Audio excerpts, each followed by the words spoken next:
Good morning and welcome to This Week.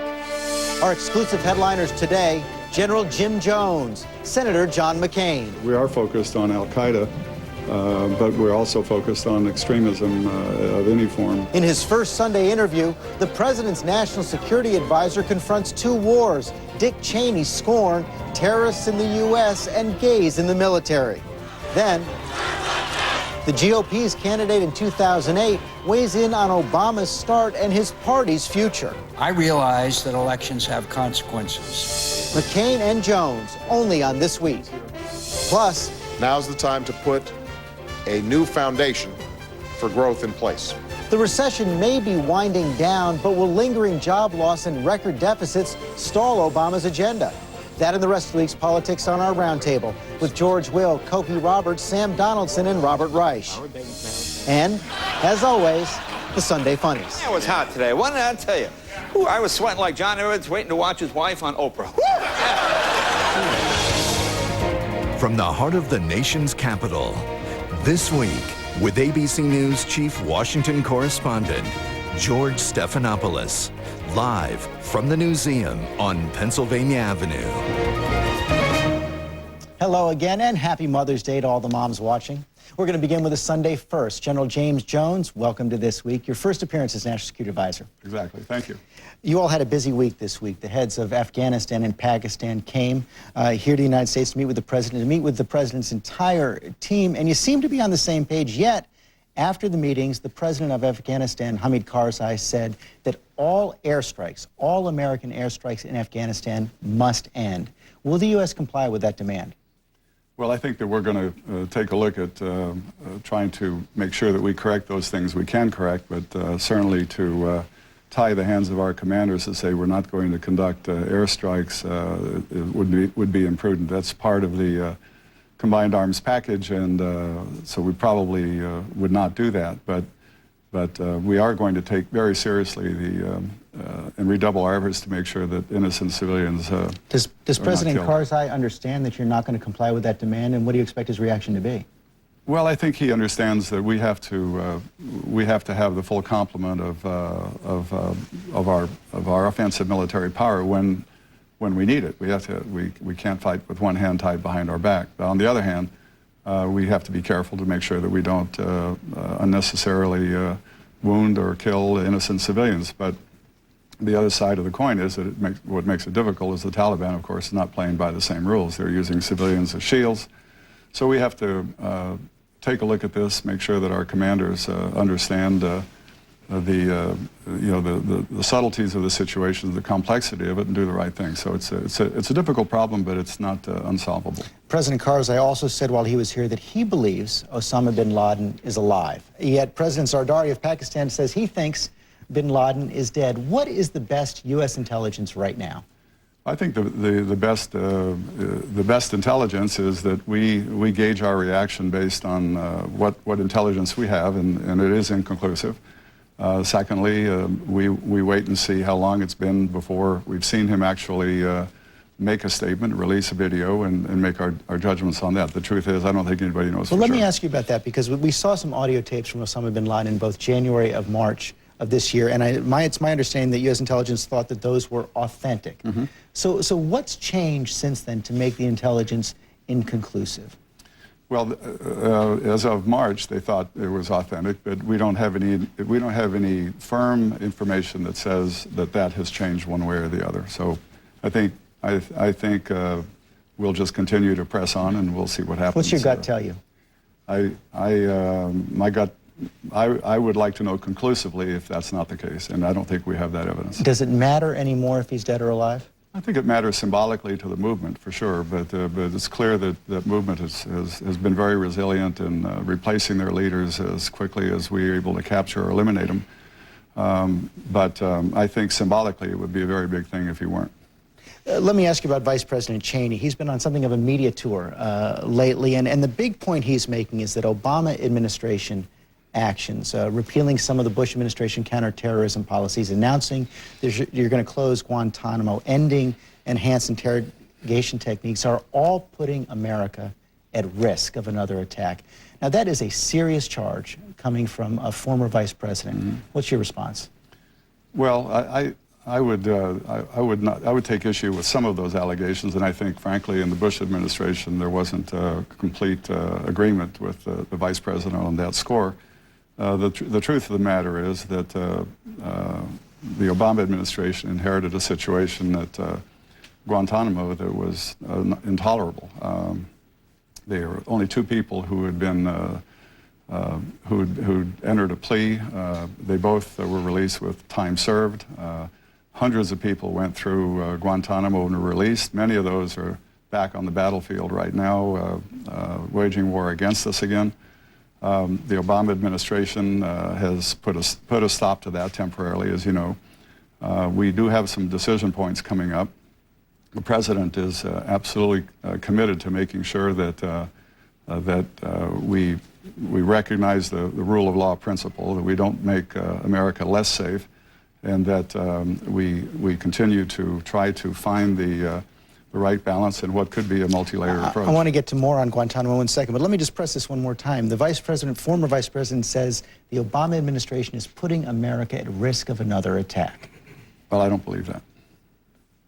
That's clear enough. Let me ask you more about Guantanamo then, because the Congress has sent several more strong messages to the administration about Guantanamo this week. The chairman of the House Appropriations Committee, David Obey, did not include the money for closing Guantanamo in his war spending bill. And Republican leaders in the Congress have mounted a campaign against bringing any of the detainees from Guantanamo into the United States. Here's Senator Kit Bond. Whether these terrorists are coming to a prison in Kansas or a halfway house in Missouri or any other state, I can tell you this: Americans don't want these terrorists in their neighborhoods. In fact, the Republican leadership has introduced legislation called the Keep Terrorists Out of America Act, which would require approval from both the governor and the state legislature of a state before any detainees can be brought in. What does the administration think of that legislation? Well, the first thing I would say about that is that there has been no decision taken. This is an issue that the president is studying, but absent the final determination, this is all a speculation. But you have determined that you don't know exactly how, that because we're asking other countries to take detainees, that we're probably going to have to take some as well. Secretary Gates said that to the Congress this week. We're going to have to figure that out, and those discussions are currently underway. So it'd be premature to comment on what the president might or might not do with this particular. But how about the legislation? They're saying before anyone comes back, a governor and a state legislature must approve. Do you have any problems with that? Well, we'll take that under advisement. These are near-term subjects that are currently being discussed, and that is going to have to be one of the decision points and one of the discussions that we'll have on this issue. But it hasn't been determined yet. I'm just a little confused on that, because Secretary Gates did say a couple of things when he testified this week. He did say that some would have to be brought into the United States. He said there's this problem of 50 to 100 detainees who can't be tried and can't be released, and we're going to have to find a way. In fact, the Pentagon is looking at even building a prison here. So you know you've already made the threshold decision that some detainees are going to have to come to the United States. Well, if you're going to ask others to take it, you're going to have to figure out how, others to take some, you're going to have to figure out how to do that, and that's where we are right now. No decision has been taken as to exactly how to do that. Because this has become so thorny, you know, the president wants to close Guantanamo by the January deadline. Are you open to extending that deadline? This has turned out to be quite a difficult decision to implement. Well, again, the very discussions on these issues and how to do this are currently on the table at the White House. We are coming up on the 20 May deadline for a decision, so there will be some announcements made in the near future, but no decision has been taken yet.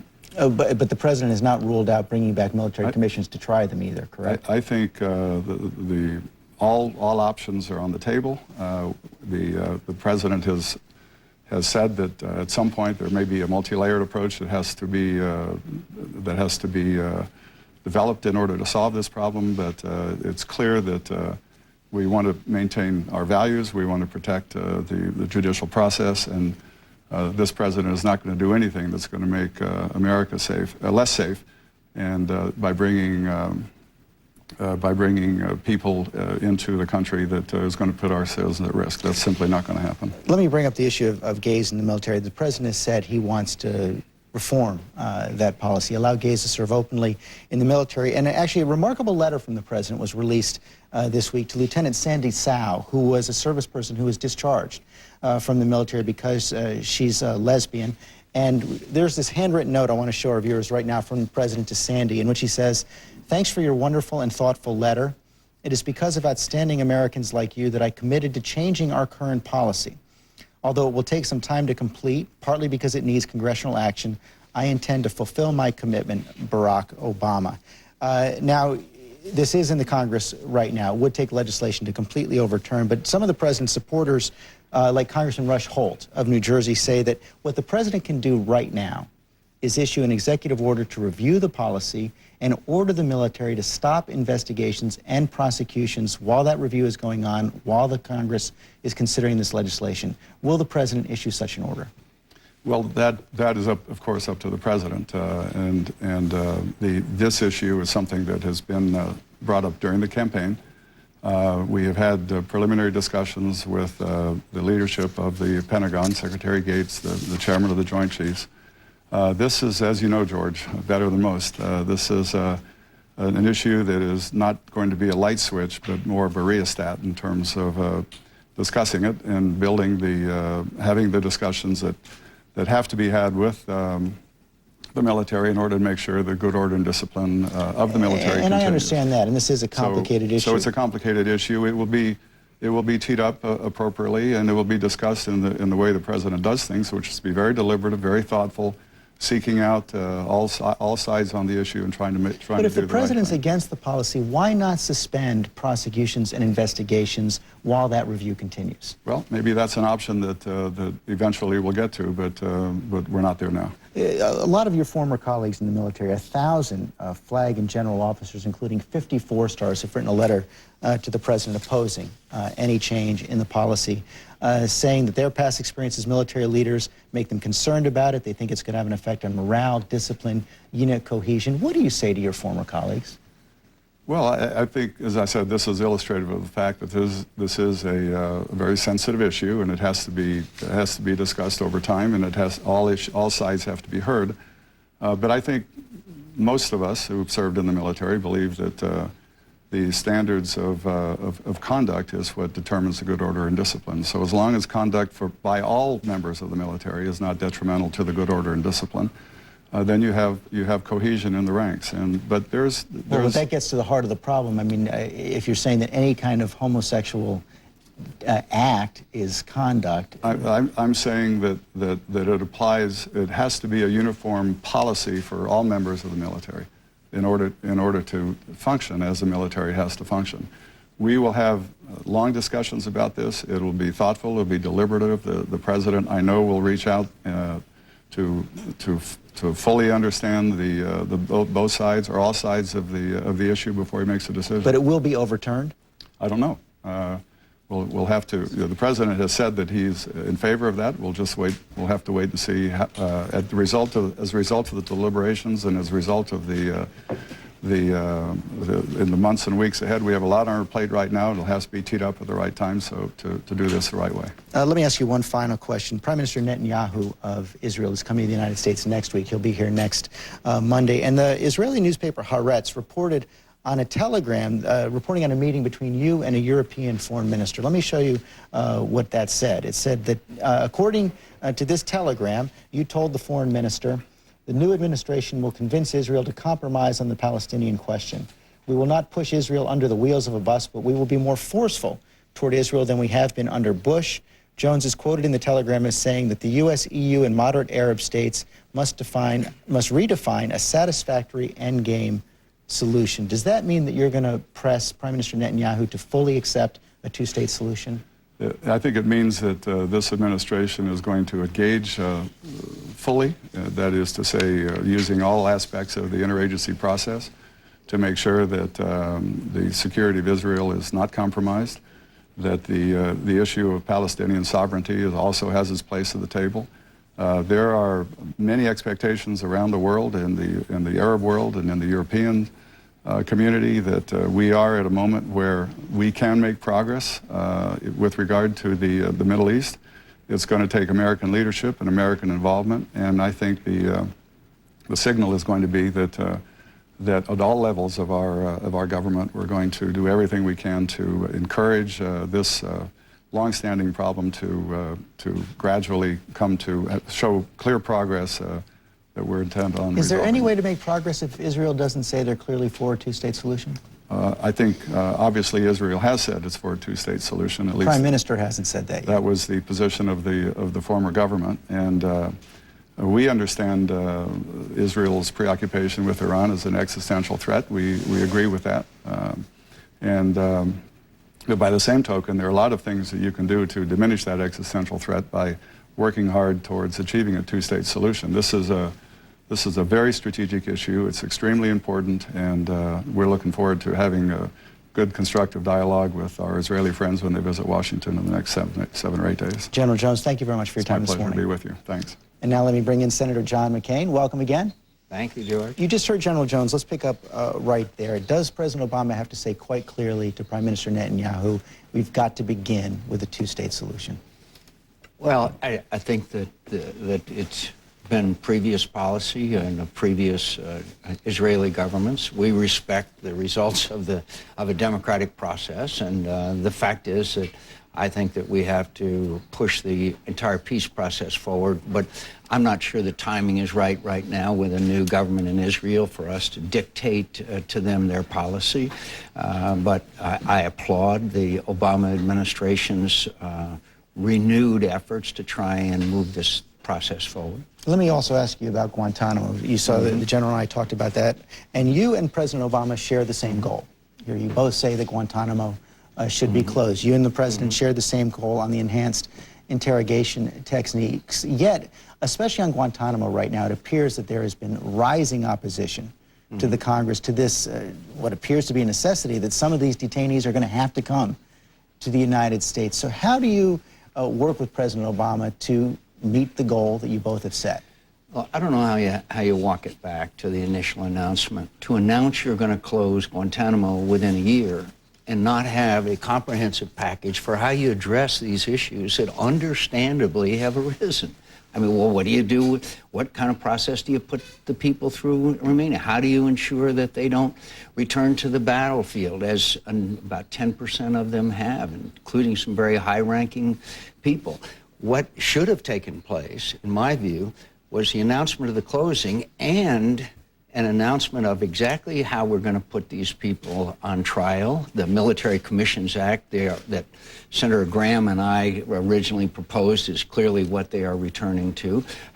Where you're going to put the people that are enemy combatants, that you don't have enough information to convict them, but it's clear That's that you that key can't put them group, the back on 50 to 100, that are probably going to have to come and be detained here in the United States, correct? I don't know what they're going to do. Would you be opposed to because that?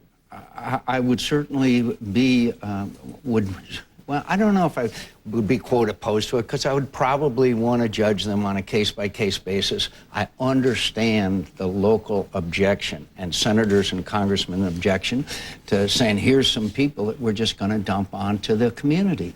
So, but we could have avoided all this if there had been an announcement of the closure of Guantanamo and the process for resolving the cases of people who are detained there.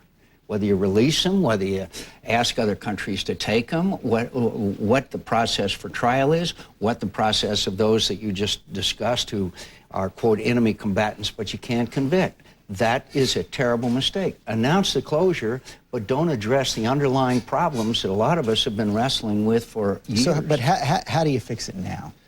I would say I'm not going to close Guantanamo until I have a comprehensive approach to every aspect of this problem of the detainees. How you put them on trial, who tries them, what are the rules of evidence, what's the case of interrogation techniques that were used, at which time that evidence would be admissible. There's a whole series subset of issues. You're no longer foreclosing. I'm foreclosing Guantanamo, and I said I was foreclosing it, but I'm for a comprehensive solution of all the issues surrounding Guantanamo, which now obviously are facing serious roadblocks in Congress because the announcement was made without addressing the underlying problems associated. So relax the deadline, no January deadline? I would relax. I never would. I said I wanted to close Guantanamo, but I also said I wanted to address all the issues. So I never set a deadline. But no, I wouldn't set a specific date until I had resolved all the issues surrounding the detainee question, including a military commission that would be appointed and authorized to address some of these cases. How about this issue of don't ask, don't tell? It's now been bedeviling the military for 15, 16 years right now, growing support to reform the policy. More than 100 members of Congress say it should be reformed. Former chairman of the Joint Chiefs like General Shalikashvili have said it should be reformed. Where are you on that today, and how would you reform the policy, if at all? Again, I've said for months, I'll be glad to have a thorough review of the policy by the Joint Chiefs of Staff and their recommendations. You might recall it was General Powell who weighed in back early on in the Clinton administration that said we need to have this policy, and it's been successful. We now have the best trained, best equipped, most professional military in the history of this country, in my view. So I would rely on a study by the Joint Chiefs of Staff as how the impact of changing this policy would have on our ability to carry out our military missions, and then I would make judgments from there. But in all due respect, right now the military is functioning extremely well in very difficult conditions. We have to have an assessment on recruitment, on retention, and all the other aspects of the impact on our military if we change the policy. In my view, and I know that a lot of people don't agree with that, the policy has been working, and I think it's been working well. Let me ask you about your party. Not working. Not working well. As well. You got this Time magazine cover this week saying endangered species for Republicans. Is your party an endangered species? Oh, I probably would not go to that lengths. We all work in cycles. For many years, we have seen parties down and parties up. That's the great thing about American politics. But having said that, do we have to do a better job of getting our message out? Do we have to do a better job recruiting candidates? Do we have to do a better job of outreach to many Americans that don't feel that they can be part of our party? Absolutely. Absolutely. In this conversation that Eric Cantor, which some have criticized and others have begun, I think it's a great thing. Why not have a conversation with the American people? Find out what they want. Vice President Cheney has been part of that conversation as well, and he's been saying that the party should not moderate. Here's what he said this week. I think it'd be a mistake for us to moderate. The idea that we ought to moderate basically means we ought to fundamentally change our philosophy. And I, for one, am not prepared to do that, and I think most of us aren't. I think we're kind of in a word game here. I don't want to moderate either. I think our policies, the principles of our party are as viable today as they have in the past. In all due respect, the previous administration, by letting spending getting completely out of control, by betraying some of those principles of our party, cost us a couple of elections. And maybe I didn't do a good enough job communicating with the American people. But we have to improve our outreach and our communication, and that doesn't mean betrayal of principles. I think maybe it means that adjusting to the 21st century in communications, in values, in goals, in all the things that American people want. But some of your closest associates say it's more than a communications problem. Your former campaign manager, Steve Schmidt, came out and said, unless the party has a more live and let live philosophy on issues like gay rights and on gay marriage, your own daughter has taken the same position, you're not going to be able to attract especially the younger generation. I think we have to be an inclusive party. That does not mean betrayal of fundamental principles. One of the fundamental principles of the Republican parties is to, as much as possible, to let people lead their own lives without government interference in their lives, to go as far as their hopes and dreams and aspirations will take them. We have to understand that maybe a candidate that can win in one part of our country, like the South, may not be able to get elected in Pennsylvania. And local needs and local issues are important, but fundamental principles can be articulated. I believe America is a right-of-center nation. I believe the Republican Party is a right-of-center party. We have to get in sync with the American people. Does that mean more toleration of those who believe that women should have the right to an abortion, of those who believe that gays and lesbians should have full civil rights? It means that we can have people on our party who do not have the same views on specific issues as long as we share common principles. Now, I don't agree with my daughter on specific issues. I still love my daughter and I respect her views, and I think there's a place for her in the Republican Party. I do. I think we've got to broaden enlarge our tent, and at the same time stick to our fundamental principles, which are right of center. And it's not that hard, I don't think, except that we got to do a better job of saying, for example, Hispanic voters in my state and in the Southwest, they're pro-life, small business, low taxes, patriotic, etc. We should be able to get a lot more Hispanic participation in the Republican Party. Well, Senator, thank you very much. We'll see if it happens in the future. You mentioned your daughter. Let me also wish a happy Mother's Day to your mom, Roberta, 97, still going strong. I read she's going back to Europe again in the fall. Thanks, she is, and she's incredibly active. It's great to be with you, George. Good to see you, Senator. Thank you. The Roundtable is next with George Will, Cokie Roberts, Sam Donaldson, and Robert Reich. And later, the Sunday Funnies. This week with George Stephanopoulos, brought to you by Pacific Life. For insurance, annuities, and investments, choose Pacific Life, the power to help you succeed.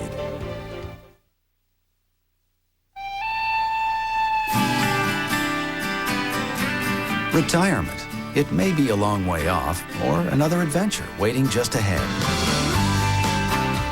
Pacific Life can help provide income you can enjoy for the rest of your life.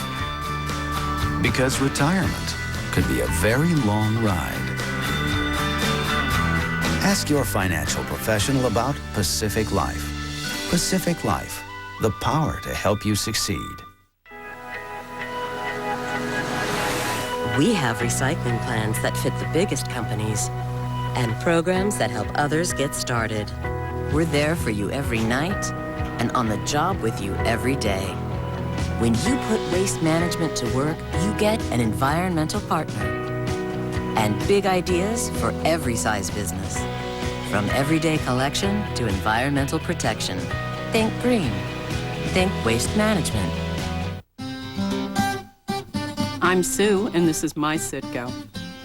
My family has been in this business for 60 years, and I'm proud to say we're still locally owned and independently operated.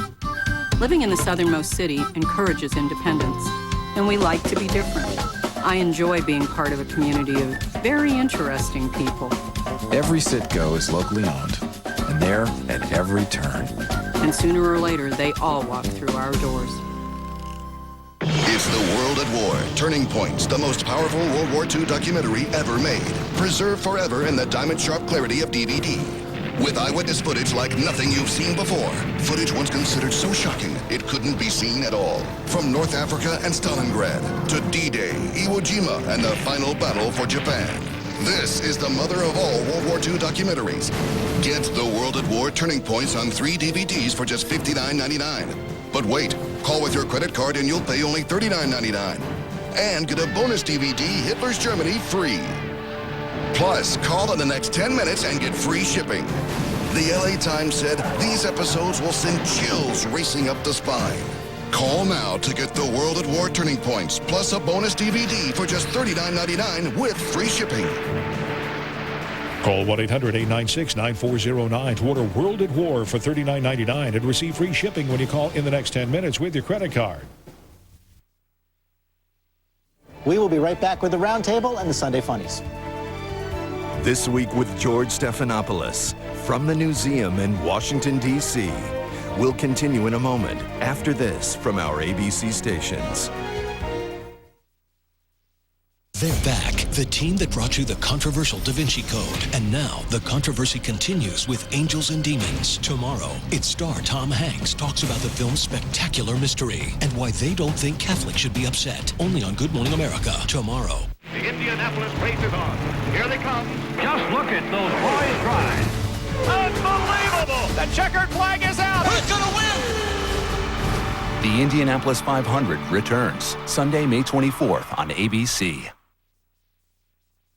Stroke is the third leading cause of death in the U.S., and May is National Stroke Awareness Month. The key to surviving a stroke is recognizing the symptoms and getting help fast. Use the word fast to help remember the signs. Is the face uneven when smiling? Does one arm droop down? Is speech slurred or confused? Time is critical. Call 911 immediately if you recognize any of these symptoms. For more information, head to the Family Matters section at KATU.com, because K2 and Providence Health and Services know family matters. Here at Wilsonville Toyota, we understand accomplishment. Accomplishment can be the desire to never give up. Accomplishment means going that extra mile.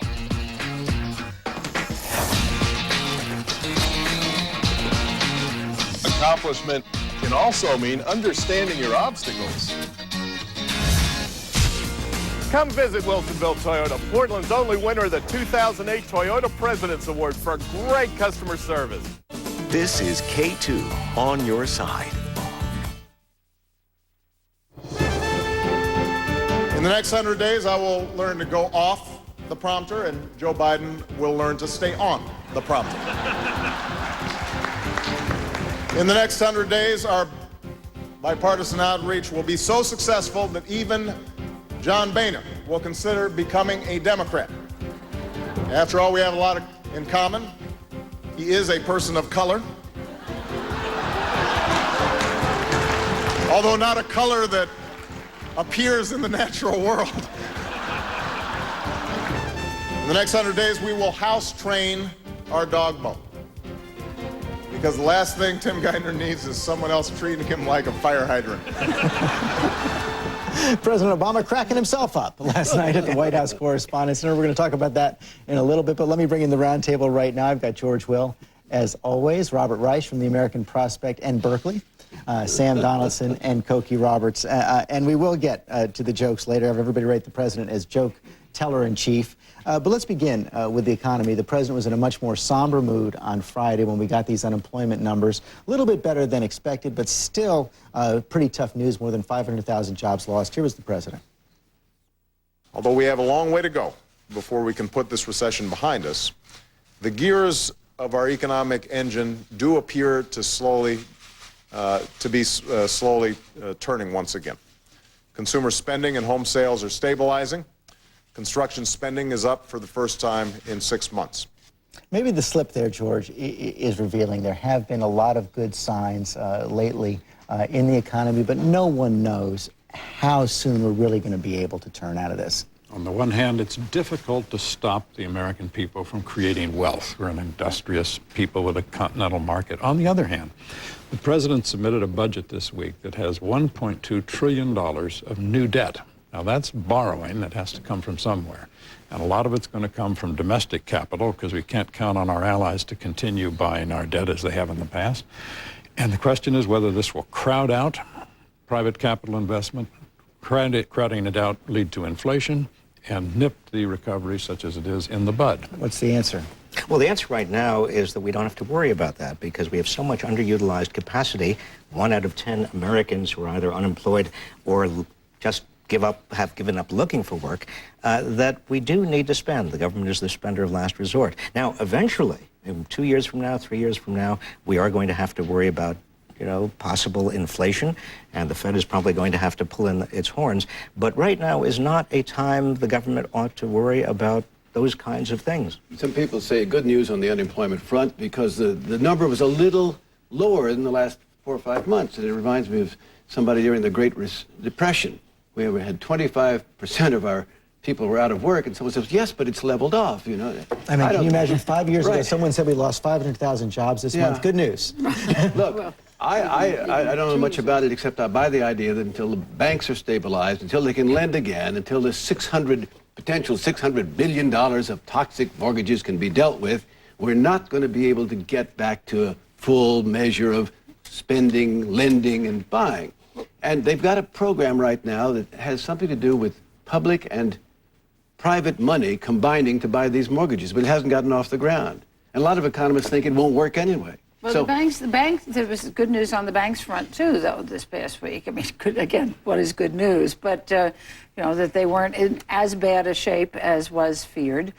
So I think where the administration has to be careful here is that they don't want people to think that it has turned around. Because first of all, it hasn't. But second, and the unemployment numbers are going to get worse before they get better.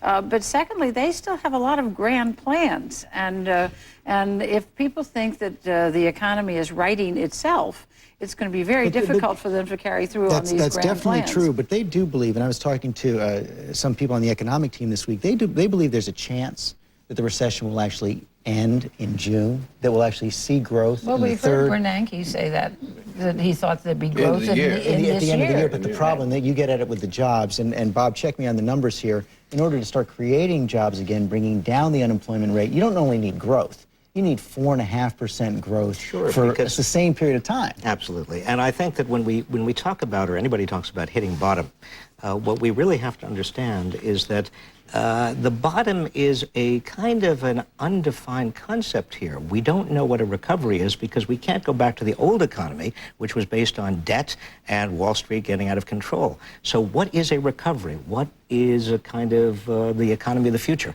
Nobody knows. It's about the savings, first of all. Well, that's right. And the trouble is the American people in their native perversity have started to save money. What's the savings rate now? Is 4 or 5%. And since 70% of our economic activity in what we used to call normal times is personal consumption, is that compatible with thrift? That's exactly the problem, That is George. exactly what a recovery is.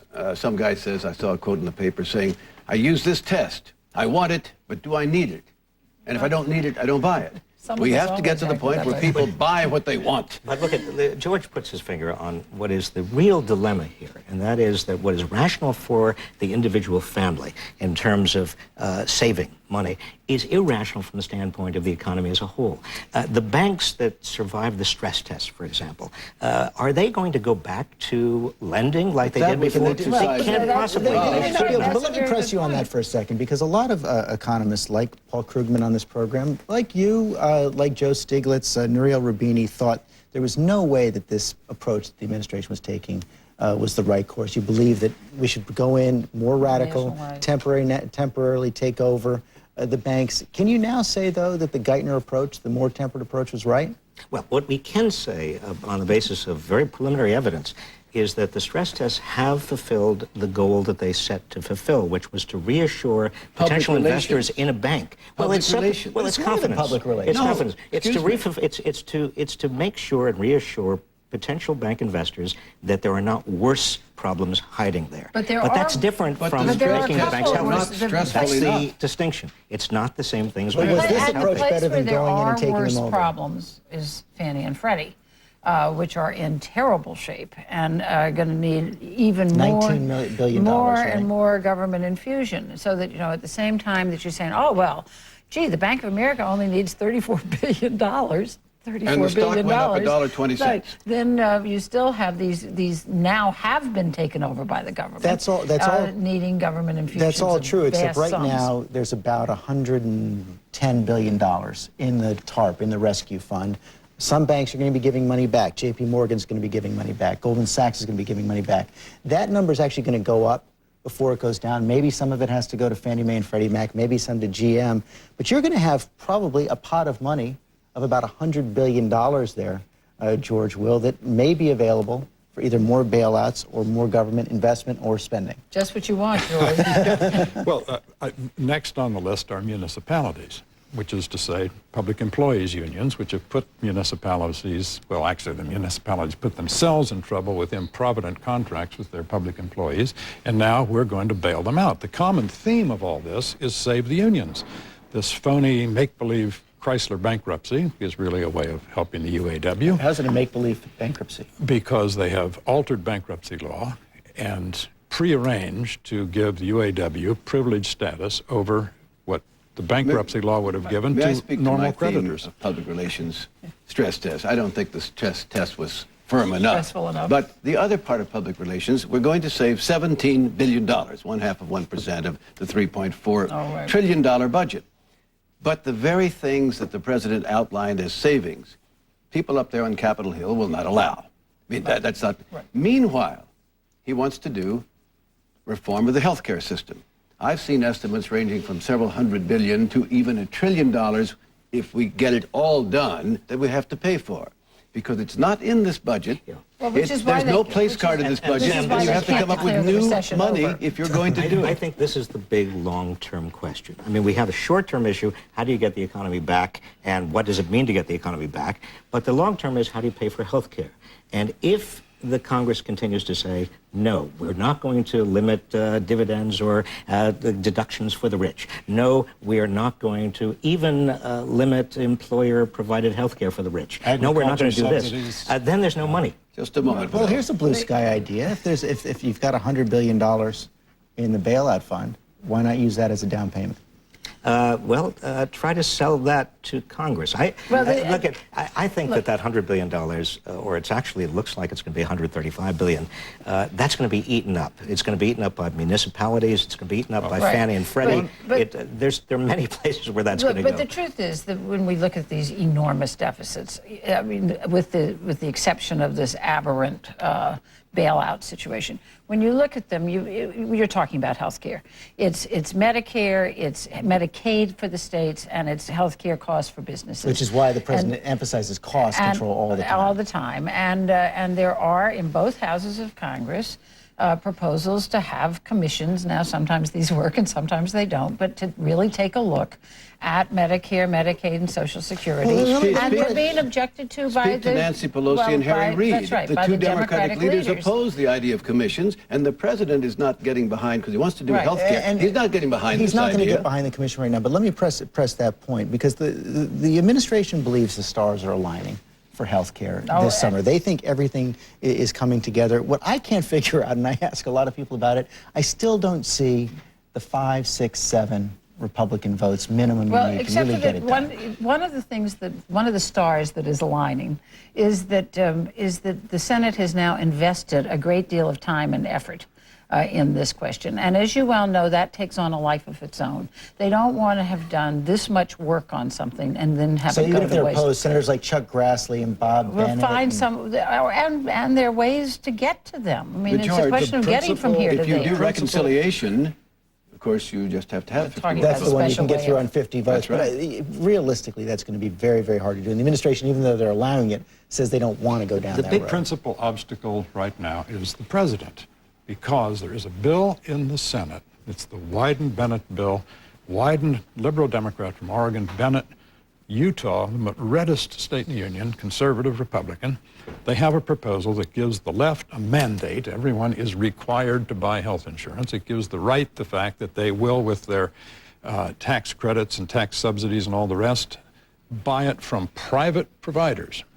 You could get 70 votes for that. Well, but it also includes the John McCain proposal to take away some of the tax deduction for employer-provided health care. But I think you could get... That's the fight. I think if you got it to the floor without the so-called public option, that is the government competing inherently unfairly against these private providers, you could get 70 votes. But that's the key to making this work, according to many Democrats. Well, You've got to at least have a public option. One of the things that's happening, though, is that as a result of even having that on the table, the health insurers are saying, wait, regulate me, please, regulate me, stop me before I sin again. Let's talk about politics. Can the president, who has temporized now in a lot of his positions, well, no, the president's temporized in a lot of his positions, but can he give up on a public option? Sure. Yeah. I think he can. You traded away. You traded away at the last second. I want to move on to something else, but I think Koki was talking about the insurers. I think you're going to see this week insurance companies and other healthcare providers who are very much against the Clinton healthcare proposal come around and say they are ready to get to the table right now on this. As long as there isn't the public option.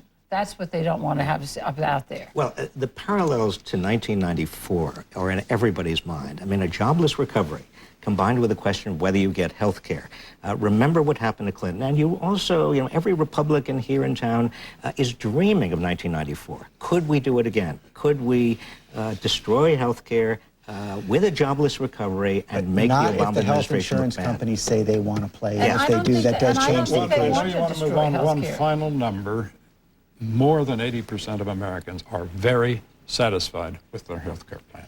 They're not satisfied with the cost, however, and the fact that insurers get to make the decision about whether you get treated or not. And doctors have reached the point where they have really had it. That is the debate right there. We're definitely going to come back to Isn't it amazing? We are now talking about health care when we are no longer talking about the economy. I mean, we have already moved on to the next topic. They go together.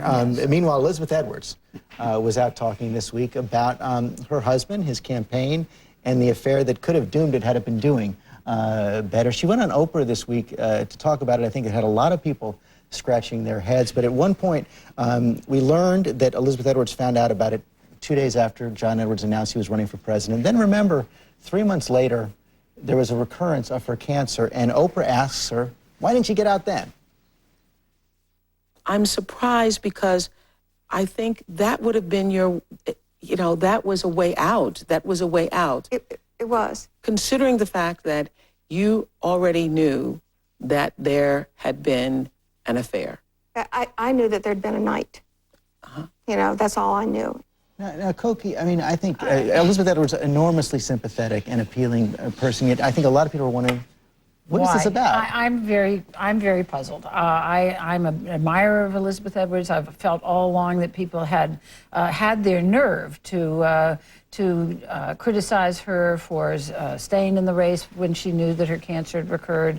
All of that. I think that people get to make their own decisions about these things, but this one just puzzles me because of her children.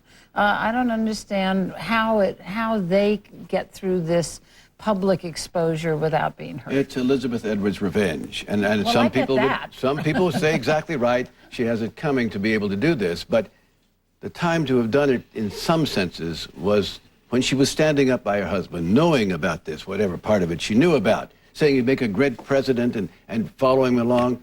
Why was that? Why did she do that? Remember, George W. Bush had a press secretary, Scott McClellan, who stood in the press room and carried the water right down the line, then wrote a book denouncing everything that he had done, saying it was terrible. There's something smarmy about that. Well, I keep asking myself, what is the great public tragedy here? And the answer I come up with is the loss, despite his, personal indiscretions, of a man who was almost the single voice in the campaigns for the poor, an advocate for the poor, somebody who really was concerned about it. I'm sorry that his public persona is over. His public office is over. Tragedy would have been if he had won. I mean, suppose the man had, and you can reconfigure Iowa in some ways, and he takes off, and anything can happen in these. Suppose he got the Democratic that wasn't going to nomination. happen. I've actually talked to a lot of former Edwards staffers about this, and it's amazing to me. I mean, they had their doubts. They believed up until December that this was not true. By December and January, several people in his circle started to think, you know what, this is probably true. This may be the affair. It may be true. And they actually had something of a doomsday strategy. Several of them had gotten together and basically said, if it looks like he's going to win, we're going to sabotage the campaign. We're going to blow it up. Why do that? Why not just get out of the campaign, or why not go public in the first place? The answer they give is that in December, in January, he probably wasn't going to win. Why bring everybody through it? But then, if he were, they saying they're Democrats first, and they would have found a way to get the information out so that he was not the nominee. But if they would have sabotaged a campaign, it looked like it might be successful. For whatever reason, the political reason, he would not. But their point would be that it wasn't going to be successful. Right. Well, then, why not get out early? I agree with Koki. There is some moral imperative here that bothers me. And also, it could have had an impact on the eventual nominee. Now, I don't buy into this theory, but there is a theory that if John Edwards had not been in there, that it might have been to the benefit of Hillary Clinton. Now, I think it was Barack Obama's year, but yes, but in Iowa, 2/3 of white people voted for someone other than Barack Obama because they split the vote, Edwards and Clinton. So if you say his staffers were going to sabotage it eventually, they really should have done it up front then. But the arrogance of all of this is just so overwhelming to me. I mean, to get into a presidential campaign while performing in such a manner is just, I deserve it. It's all about me, and it's just, ugh. And did he really think that he could make it all the way through? We're just about out of time here. Let's take one more look at President Obama last night, talking about Hillary in his stand-up act. We had been rivals during the campaign, but these days we could not be closer. In fact, the second she got back from Mexico, she pulled me into a hug and gave me a big kiss. Told me I'd better get down there myself. Now, not all presidents clear the bar in their first outing, the White House Correspondents' Dinner. I think Obama probably did last night. Absolutely. I mean, he has good writers, he has good delivery. What more do you need? And what I liked about it was all the zingers were some that in the gridiron tradition, they singed but didn't burn. They weren't mean. Now, what I saw of the public prints of the mistress of ceremony, I can't say the same thing. I think Rush Limbaugh should be condemned for whatever meaning he had when he said he wanted the president to fail. And you could jab at him for that, but she apparently crossed the line as far as I'm concerned. One of the great strengths of this president, I don't think he has a mean bone in his body. I think he is the center of serenity with regard to the hurricanes that are going around, the economy and everything else. And I think he is a genuinely nice person. Something this town doesn't quite know what he to better do. develop a toughness. You don't have to call it meanness. Well, toughness, he hasn't been a funny person. And, No. And so this was a test. It's now become part of the job. You guys can continue talking about this in the green room. And for political updates all week long, follow me on Facebook and Twitter. Coming up here, the rest of the Sunday Funnies. This Week with George Stephanopoulos, brought to you by Charles Schwab. Pretty soon my 401k is going to be my monthly paycheck. You know, so my priority right now is to get all my financial ducks in a row and not make any mistakes. Well, before, I was quite happy to just let my old 401k sit there and do its thing. Now, that just sounds like madness.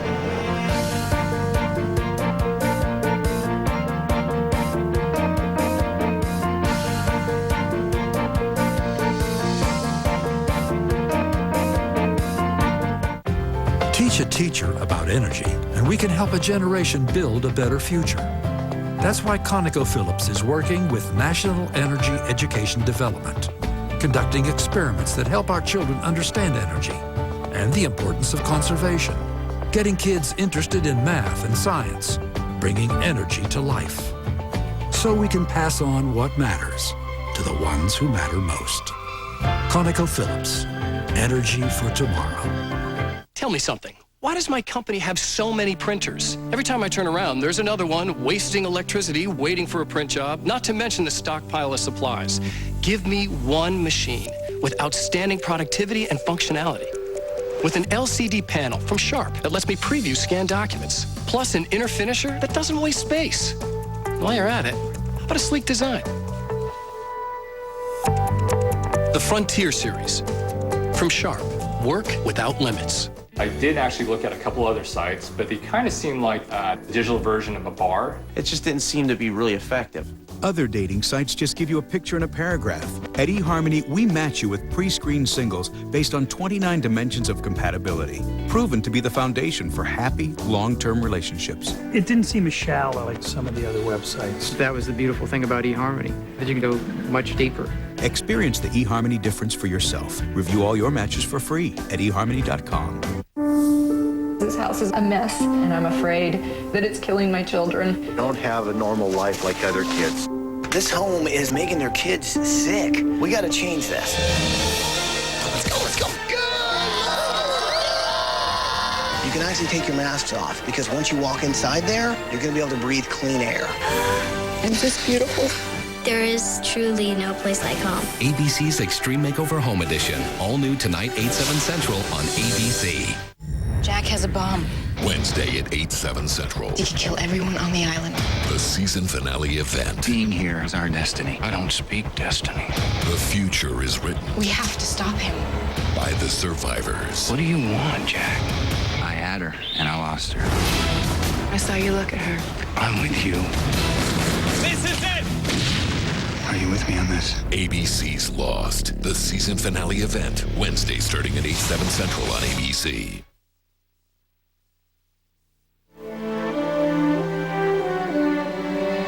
Now, in memoriam.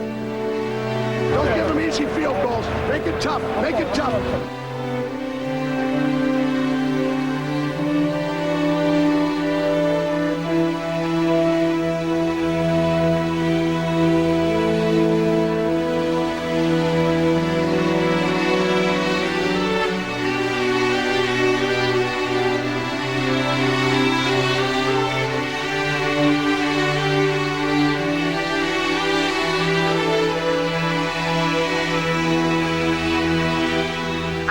looking for Mel Brooks. Not in the face.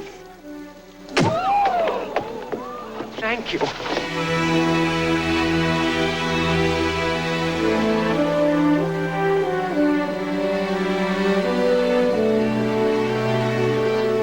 This week, the Pentagon released the names of 6 soldiers killed in Iraq and Afghanistan.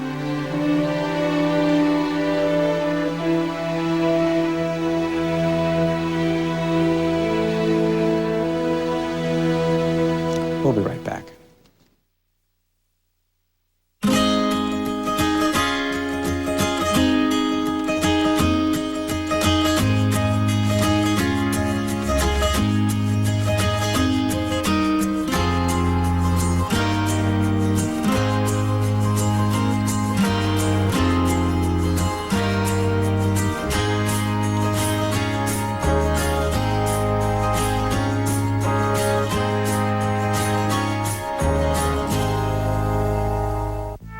There are rocks that can amaze you, and rocks that can inspire your imagination. Rocks that can touch your heart, soothe your senses, or help you enjoy a little free time. Yes, a rock can do a lot of things, but only this rock has what it takes to help you plan for a rock-solid retirement. Let Prudential be your rock for retirement. Retailers don't want you to see the information about to be disclosed. Hi, I'm Tony Galata. This is my wife, Carrie Galata. This is our house, my wife's dream house.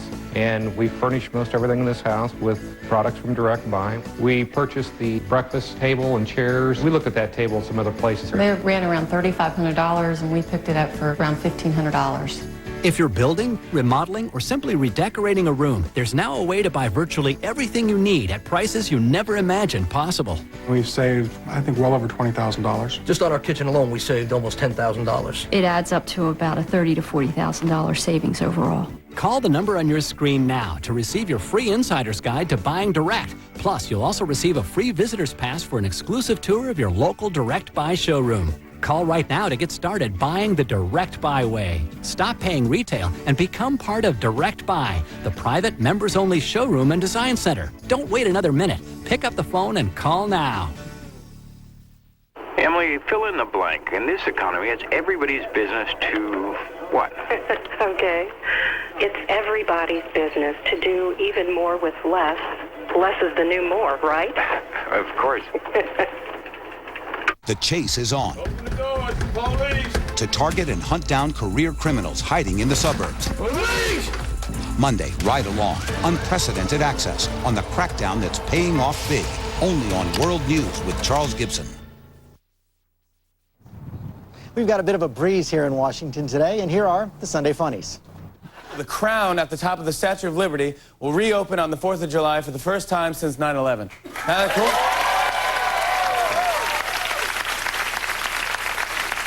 Visitors will now be able to touch Air Force One as it flies right past them. Oh, my God!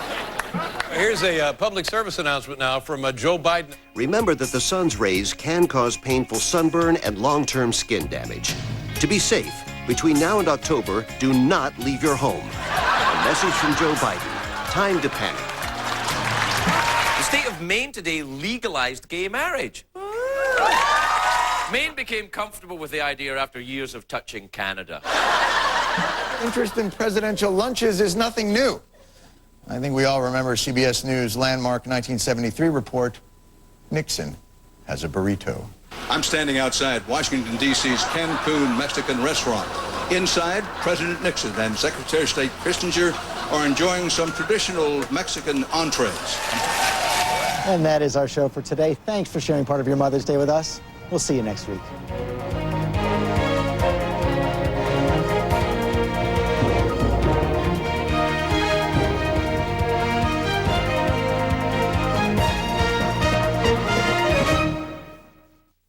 Lakers Rockets Game 4 today on ABC. Now, hot off the grill with Izzy's Chef Marco. With times as tough as they are, it's nice to find things as tender as my marinated tri-tip beef, specially seasoned for Latin American flavor and so tender it cuts like butter. Or these tender Hawaiian pork kebabs with pineapple, onions, peppers, and slow-smoked pork, specially glazed and grilled to perfection. It's one hula of a deal. Believe me, tri-tip beef and pork kebabs, only at Izzy's, where we're now serving more than you can shake a stick at. Izzy's. Buying a car should never be a hassle. That is why I created our No Bull policy. That means that there is only one professional from drive up to delivery. Here, there are no confusing markups.